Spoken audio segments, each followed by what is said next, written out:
Yesterday, I wanted to surprise him by cooking one of his favorite meals, and although I was busy, I took time off work to cook. I even went grocery shopping to get what I needed. Later, as I was setting the table, his mom called. I told him he didn't have to answer, but he did. Like usual, she asked what we were having but acted surprised that I cooked this meal. She then went on to tell him she cooked meal and told him to come over. He said okay, which shocked me. I said, seriously? As he started dressing up getting ready to leave. He told me no offense, but this meal, that his mom cooked, was even more of a favorite than the one I cooked. And grabbed his keys and left. I felt awful. I took his plate and threw it out, then ate my portion. As I was about to put the plate in the dishwasher, he got home looking angry, saying his mom lied about cooking that favorite meal and used it as an excuse to force him to eat dinner with her. I was shocked, but he sat down telling me to go ahead and reheat dinner. I told him no dinner after he abandoned it. I threw it out. He said what?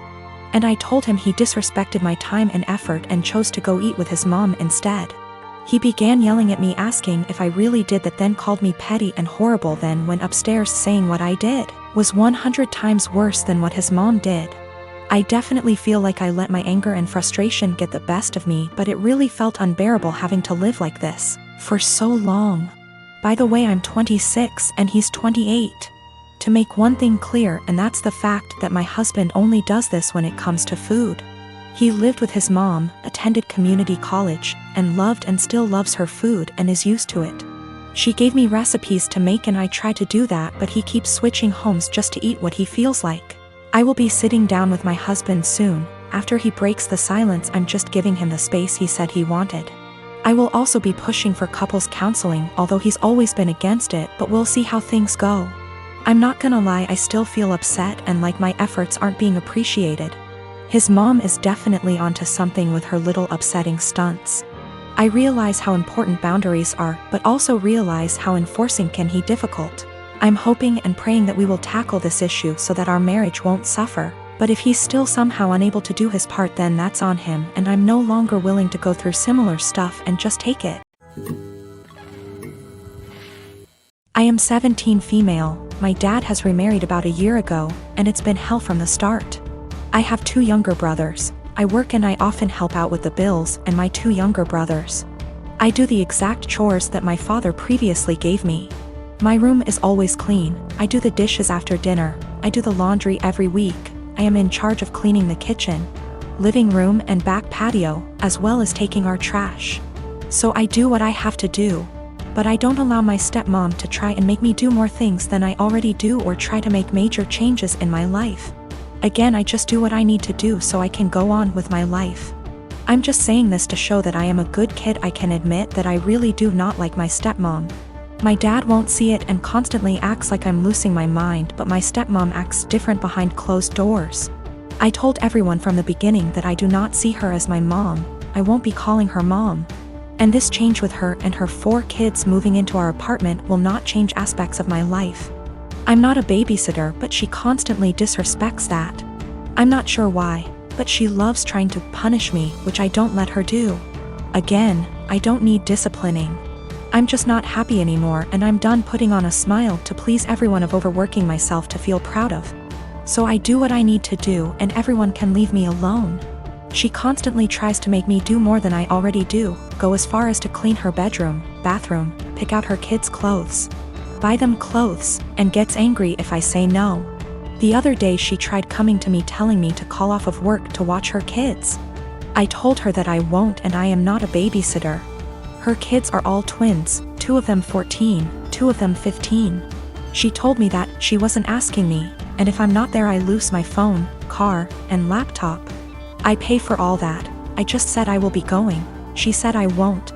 Don't try arguing because my dad will put me in check. All I said was we'll see. So like I said, I went to work. I left the kids there, made them some food, and left. And she was pissed, vein popping out of her forehead, pissed. She started yelling at me, trying to take all of my stuff, but I kept them in my room and told her that I said I would not and she shouldn't be surprised. She got mad, saying why I was incompetent to even babysit a couple of kids, and she can't wait till I turn 18 to kick me out.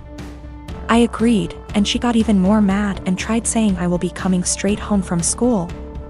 At this point I just accused her of being a sadist and thriving off of watching people suffer. Argument was over.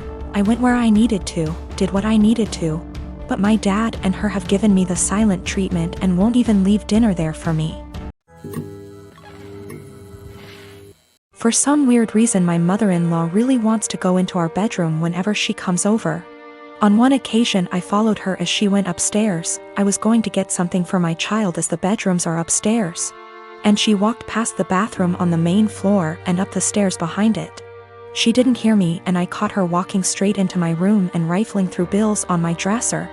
She denied snooping, even though I'd just watched her do it. And said she was just going to use our bathroom because she couldn't find the other ones. She walked right past the one on the main floor and another one in the upstairs hallway to go into our bedroom. Since that happened, I installed an exterior doorknob that requires a key on our bedroom door and one on the door to our office / spare bedroom. However, she's still always forgetting where the bathroom is and trying the bedroom and office door. This really ticks me off. My husband says that I just get annoyed at this because everything she does drives me crazy, and since we've put locks on the rooms we don't want her in, there isn't really a problem anymore. Well, over the holidays we had my in-laws over for dinner, and before they came I was searching for the bedroom keys. We hadn't used them in a while since we only lock the doors when mother-in-law comes over. My husband told me we didn't need to lock the doors since she wouldn't try to get into the rooms, and I insisted that she would because she loves to snoop. We went back and forth and decided to cover the doorknobs in superfine glitter to see if she tried them. I did this once before when husband didn't believe me about the snooping to prove she'd been in the rooms. Last time she ignored the glitter and we didn't say anything about it, but then my husband couldn't deny that she'd tried to snoop. So this time I covered the knobs in glitter and for the office went a touch further and rigged a little folder of glitter over the door to the office before the in-laws came over. I left it one side unlocked, French doors, and it was set so if you walked in the room you would get covered in glitter. Husband goes out of his way to show his mom the main floor bathroom when they got here and specifically asks his parents and sister not to go upstairs. There's a baby gate so the kids can't get upstairs either. Well, guess who had to go to the bathroom and got covered in glitter and had it all over their hands and hair? She completely lost it and started screaming at me, so I yelled back and now my husband is saying I went too far. Apparently her car is ruined now too because it's covered in glitter that she can't get cleaned up. I will be ordering some cellulose glitter that is biodegradable and safer for future projects. And if she comes over again I will set up a camera. Or at least print out some fun fake documents so if she snoops again she can at least find something interesting. I sustained very bad injuries to my face this month.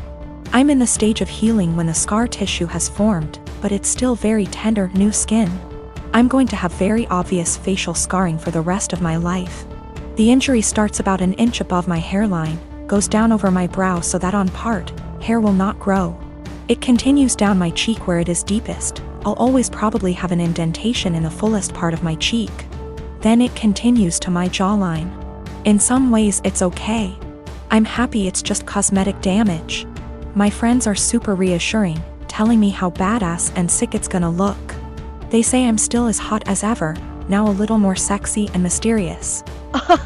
But in some ways it really sucks. I know that I'm always gonna be seen first as the girl with a scar. And it feels especially bad when people look at me differently. This week, I had to fly home for a family thing. It was a plan I'd made long before my injury. I wasn't really looking forward to the pity or people making a big deal of it. I'd rather it not be acknowledged. I'd also met with my dermatologist who said that I was at the stage of scar tissue formation, that I no longer should be dressing the wounds. The skin was healing and instead I needed to be applying topical cream and Vaseline to keep the site clean and moist. It also looks a bit ugly. The building scar tissue is very red and tender, and with the Vaseline over it, looks slick and shiny. So I get on this flight, I have the window seat and I put on my headphones and drift off to sleep when the plane is still boarding. I wake up to this kid, maybe 4 years old, sat next to me, throwing a tantrum. I didn't catch the first part of it and I honestly couldn't understand what he was yelling about. His father said to me, "Can you cover that injury?" I said that my dermatologist recommends I don't, so no, I don't think I will. He started snapping at me saying, "There is no need to be so rude. That injury is graphic and it's scaring my little one." I said, "This is my face. The only damn face I've got. It sucks being told I'm so ugly I can't show my goddamn face in public." He started to backtrack saying, "Just until it's healed," and I said, "It'll always be with me. Maybe teach some compassion and respect instead of telling a girl half your damn age what you think about her face. That's rude." He actually got up after that and I think went to a stewardess about a seat change because a young couple came to sit next to me on a few minutes instead. I've gotta admit I felt so low that I put on my sunglasses and had a quiet cry for a few minutes.